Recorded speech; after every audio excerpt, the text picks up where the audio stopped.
నడిగూడెం మండలాలలో ఈ బినాన్స్ మీద చేసే అప్లికేషన్ మీద చేసే బిజినెస్ చేసే వాళ్ళు డైరెక్ట్ దొంగతోటి కాంటాక్ట్ అవుతున్నారు, సైబర్ దొంగతోటి. అందుకోసమే కేసులు అవుతున్నాయి.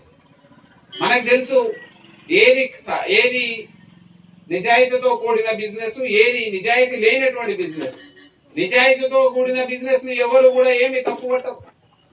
కానీ దయచేసి ఇక్కడికి మేము వచ్చిన ఉద్దేశం ఏంటంటే, మీకు ఏదైతే మీ కొడుకులు బిడ్డలు ఇంకా ఎవరైతే యువత ఈ విలేజ్ నుంచి మేము ఊర్లోనే ఉంటూ ఆన్లైన్ లో జాబ్ చేస్తున్నాం అని చెప్పి ఫినాన్స్ మీద అప్లికేషన్ల మీద బిజినెస్ చేస్తున్నాం అని చెప్తే కొంత జాగ్రత్తగా ఉండాలి.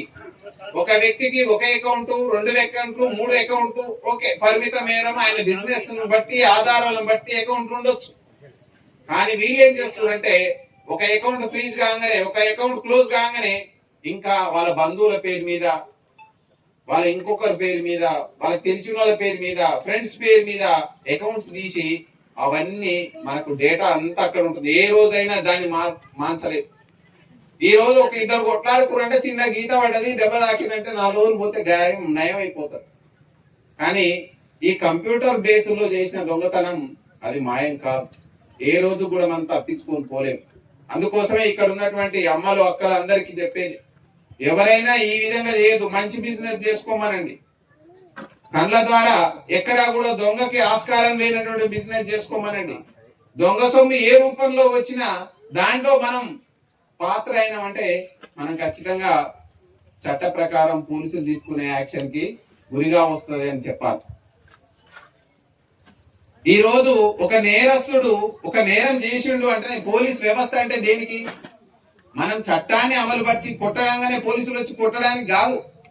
మనం ఎవరైనా అలజడులు సృష్టి చట్ట ప్రకారం తీసుకొని పోయి న్యాయస్థానాల్లో శిక్ష వేయించడానికి. దాని ద్వారా ఇంకో ఆయనకి ఏం తెలుస్తుంది? ఒక్క ఆయన తప్పు చేస్తే మిగతా 99 మందికి తెలిసిపోద్దు, ఓహో ఇది తప్పు, ఇది మనం చేయకూడదు అని.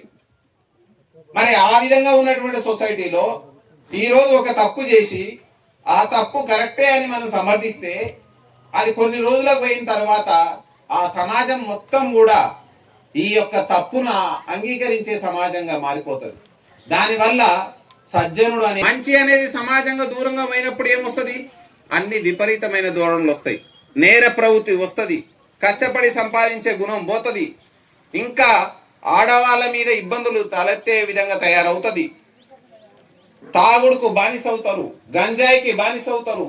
విపరీతమైన ఏదైనా నష్టాలు వచ్చినా, ఏదైనా ఇబ్బందులు రాగానే వాళ్ళు సెల్ఫ్ గా కూడా ఇటువంటి పెద్దలందరూ అలాంటి వాళ్ళని గుర్తించి మనం వాళ్ళని సంస్కరించుకోవాలి. వాళ్ళని ఇప్పుడు వాడు తప్పు చేసిండు అనగానే మన చెయ్యికో కాలుకో ముళ్ళు ఇరిగిందో గడ్డ అయిందనగానే చెయ్యి నరికేయం కదా. దాన్ని సంస్కరించుకొని మనం మళ్ళీ మంచి సమాజాన్ని నిర్మించుకునే విధంగా మనం తయారు కావాలి. కాబట్టి దయచేసి సైబర్ నేరాలు కానీ డ్రగ్స్ కానీ ఈ గ్రామంలో తావు లేకుండా ఉండడానికి మీ సహాయ సహకారాలు అవసరం. మీ అందరికీ పోలీస్ డిపార్ట్మెంట్ భరోసా ఇస్తుంది. పోలీస్ డిపార్ట్మెంటే మీ రక్షణ కోసం మిమ్మల్ని అందరినీ ఏ ఒక్కరికి ఇబ్బంది కలగొద్దు. 100 మందిలో 99 మంది మంచిగుండి ఒక్క ఆయనకి ఇబ్బంది కలిగిన ఆ విలేజ్కు చెడ్డ పేరు వస్తుంది. కాబట్టి దీన్ని మీరు చాలా పెద్దగా ఆలోచించి పోలీస్ డిపార్ట్మెంట్కు సహకారం అందించండి. ఇంకొక 3వ అంశం రోడ్డు ప్రమాదాలు. ఈరోజు మనం కష్టపడుతున్నాం, ఇదంతా వ్యవసాయదార ప్రాంతం, కారులో కొనుక్కుంటున్నాం. మీకు ఇంతకు ముందుగా తెలుసు, ఆకుపాములు అంటే నల్లగొండ జిల్లాలో, ఉమ్మడి నల్లగొండ జిల్లాలో ఎక్కడ చూసినా, నేను చండూరు మండలం నుంచి వచ్చిన, నేను ఎక్కడ చూసినా ఎప్పుడు చూసినా ఆకుపాములు అనగానే పెద్ద యాక్సిడెంట్ వినపడుతూ ఉంటాయి. ఆకుపాముల స్టేజ్ దగ్గర యాక్సిడెంట్, ఆకుపాముల. ఈ మొన్న కూడా ఇద్దరు స్విఫ్ట్ డిజైర్ వెహికల్లో ర్యాష్గా డ్రైవింగ్ చేసి వాళ్ళు సెల్ఫ్గానే వాళ్ళ నియంత్రణ వాళ్ళు కోల్పోయి ఆయనకి ఇచ్చిన వేగం కంటే ఎక్కువ ప్రయాణం చేసి జాగ్రత్తలు తీసుకోకపోవడం మూలంగా ఇద్దరు విలువైనటువంటి ప్రాణాలు పోయి. ఇక్కడ మీరందరూ కూడా ఒక్క ఇంట్లో ఒక వ్యక్తికి కాలు ఇరిగితే ఆ వ్యక్తి లేవలేకుంటే కష్టపడి పనిచేసే వ్యక్తి ఇబ్బందుల పాలైతే ఎంత ఇబ్బంది ఉంటుందో చూడండి. మరి అలాంటిది ఒక వ్యక్తి కనీసం దేవుడు ఇచ్చినట్లు 80 సంవత్సరాలు 100 సంవత్సరాలు బతికేటువంటి వ్యక్తి మధ్యలోనే వెళ్ళిపోతే ఆ కుటుంబం ఏమైపోతుంది? దయచేసి అందరూ ఎక్కడికి పోయినా, వ్యవసాయ పొలం పోయినా మీరు పక్కూరికి పోయినా ఎక్కడికి పోయినా హెల్మెట్ పెట్టండి. ముందర కూర్చునే వాళ్ళు కాదు, వెనక కూర్చున్న వాళ్ళు కూడా హెల్మెట్ పెట్టండి. ఏదైనా కార్లు ఉన్నటువంటి వ్యక్తులు స్తోమత ఉంటే ఖచ్చితంగా సీట్ బెల్ట్ పెట్టండి. ఖచ్చితంగా ప్రాణాలు దక్కుతాయి. సరే, మన కాలో చెయ్యో మనిషి కళ్ళ ముందరనే కనిపిస్తాడు, ప్రాణాలు దక్కించుకోవడానికి అవకాశం. మీకు ఒక ఉదాహరణ చెప్తాను. మీకు ప్రతి సంవత్సరం మన తెలంగాణ రాష్ట్రంలో 7,500 మంది చనిపోతున్నారు. ఒక్క సూర్యాపేట జిల్లాలో హార్ట్ అటాకులు రావు, 200 కిడ్నీలు ఫెయిల్యూర్ కావు, 200 క్యాన్సర్లు రావు ఒక సంవత్సరంలో. కానీ అంతకంటే ఎక్కువ మంది రోడ్డు ప్రమాదాల్లో చనిపోతున్నారు.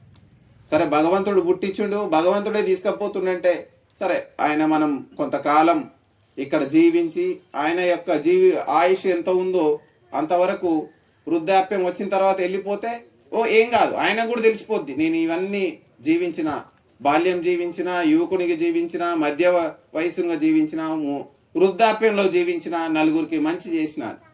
కానీ మంచి చేసే మానవ వనరును మనం కోల్పోయినటువంటి సందర్భం అది ఈ విలేజ్ నుంచి జరగొద్దు. అంటే మీరు ఎప్పుడైనా హైవే ఉంది మీకు పక్కనే, రోడ్డు ఎక్కేటప్పుడు, రోడ్డు దిగేటప్పుడు, రోడ్డు క్రాస్ చేసేటప్పుడు, పెద్ద వెహికల్ అయినా చిన్న వెహికల్ అయినా నడుచుకుంటూ పోతున్నా ఎప్పుడైనా కూడా చాలా జాగ్రత్తగా డిఫెన్సివ్ మోడ్లో నాకు ఏం కావద్దు, నా పక్కన ఉన్నోనికి ఏం కావద్దు అనే విధంగా. పెద్ద వెహికల్ ఆయన ఉంటాడు, నాకేం కాదులే, నేను పెద్ద వెహికల్ అనుకుంటా, కానీ చిన్న వెహికల్ కూడా వాడిది కూడా ప్రాణమే కదా అని మనం ఆలోచించాలి. అదేవిధంగా 4వ అంశం మహిళల భద్రత. ఈరోజు దాని మీదనే మనం ప్రధానంగా పెట్టినాం. చూడండి, ఈ సమాజంలో పుట్టినామంటే, ఈ సమాజం ఇన్ని తరాలుగా ముందుకు పోతుందని అంటే మన సమాజంలో సగం మంది మహిళా లోకం ఉండడు. మహిళలు వాళ్ళు శారీరకంగా బలహీనులు కావచ్చు, కానీ మానసికంగా అన్ని రంగాలలో వాళ్ళ ఇంట్లో ఈవెన్ కూలి చేసుకునేట ఆమె కూడా ఇంట్లో పనిచేసి, ఇంట్లో అందరికి సేవ చేసి, మళ్ళీ పనికి పోయి పొలంలో పనిచేసి, ఉదస్తమానం పనిచేసి మళ్ళీ వచ్చి ఇంటికి వచ్చి పనిచేసి, ఆమె ఎన్ని బాధలున్నా ఏమున్నా ఆమె కుటుంబ పోషణ కోసం అహర్నిశలు కష్టపడుతుంటారు. మరి అలాంటి మహిళల పట్ల, అలాంటి మహిళా లోకం అనేది మన సమాజానికి ఎంతో గొప్పది. మనం ఈరోజు మహిళలు ఓన్లీ చిన్న చిన్న రంగాల్లోనే కాదు, పెద్ద పెద్ద ఉద్యోగాలు, ఈవెన్ ప్రజాప్రతినిధులుగా గౌరవించబడతారో వాళ్ళు ఖచ్చితంగా ఆ సమాజం ఉన్నత స్థానం వైపు వెళ్తుంది. మరి ఈరోజు ఈ యొక్క విపరీతమైనటువంటి ధోరణులు, డ్రగ్స్, గాంజాయి, మద్యం, అదేవిధంగా ఈజీ మనీ, ఇవన్నీ కూడా మహిళలని కించపరిచే విధంగా, మహిళలని తక్కువ చేసే విధంగా, మహిళల మీద అకృత్యాలు పెంచే విధంగా తయారవుతున్నాయి. మరి వీళ్ళన్నిటినీ మనం రూపుమాపాల్సినటువంటి అవసరం ఉంది. ఇక్కడ ఉన్నటువంటి అమ్మలు, అక్కలు, మీ అందరికీ కూడా మా విజ్ఞప్తి ఏంటంటే, ఈరోజు ప్రతి అమ్మ, ప్రతి చెల్లె మీ యొక్క పిల్లలకు చెప్పండి, ఎస్పెషల్లీ అమ్మాయిలకు చెప్పండి.